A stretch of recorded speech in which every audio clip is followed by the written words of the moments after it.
Let's bring in now Leader of the Nationals, David Littleproud, and chat more about this. Now, as I understand it, this ban was brought into place because of cruelty of transporting these sheep overseas, especially to the Middle East. So why are you so adamantly against this ban? Well, there were incidents that took place in 2018 and on one shipment. And what we did is put in place reforms that went from measuring the success of these shipments from a mortality methodology to one of animal welfare. We lead the world in animal welfare standards because we actually measure to the millimetre the length of wool on a sheep before it goes on, the kilograms of it. We actually also measure the score of the airflow of each individual boat. And we actually have people on these boats that count the pants per minute of the sheep on those boats. So we reformed it to be world leading, and we haven't had incidents since. And what we're saying is that if we remove ourselves from this, you will see the horrific and senseless death of millions of sheep from other parts of the world, in Sudan, South Africa, Ethiopia, who will take this market because we've cut and run. But we'll also reduce the standards in terms of the processing of those sheep in country, because those countries in the Middle East won't live up to our standards. They don't have to. And so this is morally bankrupt, what we're doing, and it's senseless. There's no science to predicate the reason for this. And what Labor's going to do now is come after the cattle industry, which takes away food security for our nearest neighbour, Indonesia, as well as take away the food security for some of our Middle Eastern country trading partners. That is no reason other than to garner preferences from the Animal Justice Party at the next election. So to what extent is all this about politics rather than policy itself?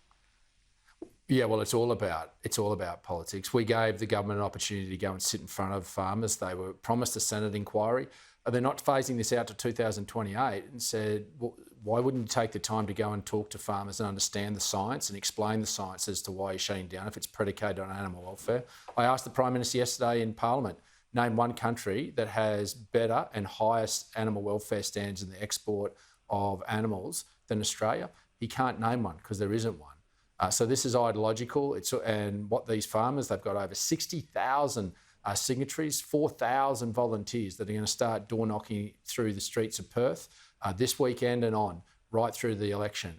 Australian agriculture is under siege by Anthony Albanese. So too is your food security. So too is your cost of living, because he's driving up your food prices because of this assault on Australian farmers, whether it be sheep, whether it be the Murray-Darling, or whether it be the senseless regulations around green tape.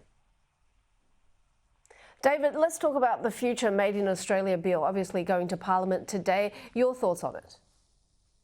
Yeah, we're yet to see the details, but we'll look through those details. What we do know, but, is they're prepared to spend $45 million of Australian taxpayers' dollars on an advertising campaign. Jane already mentioned that.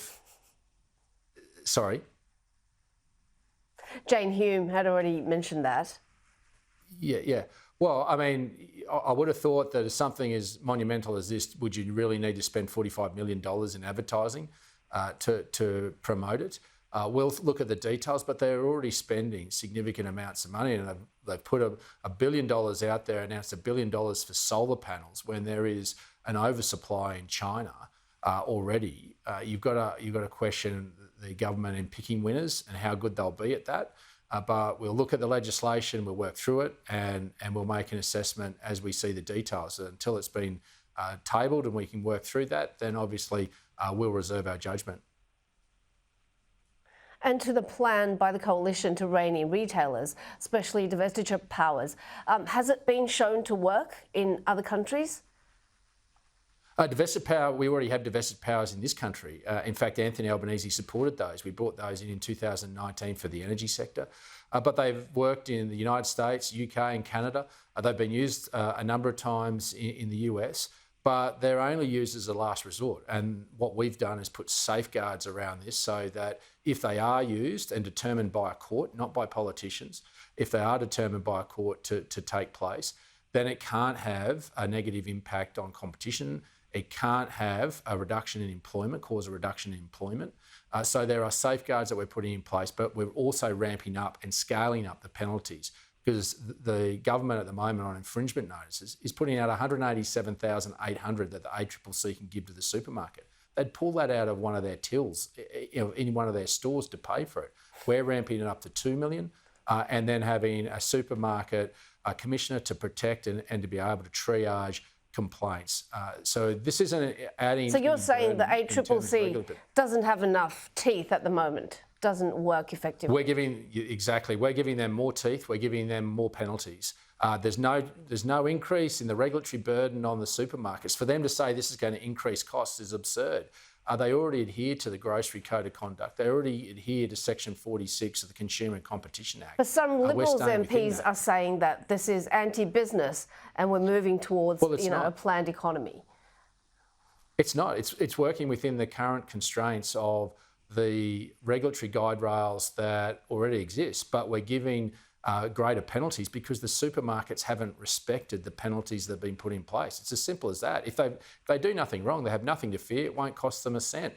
But if they do something wrong in life and in society, you always set deterrents, but those deterrents, if you have to use them, should come at a cost. Thanks so much for your time. Nationals leader David Littleproud.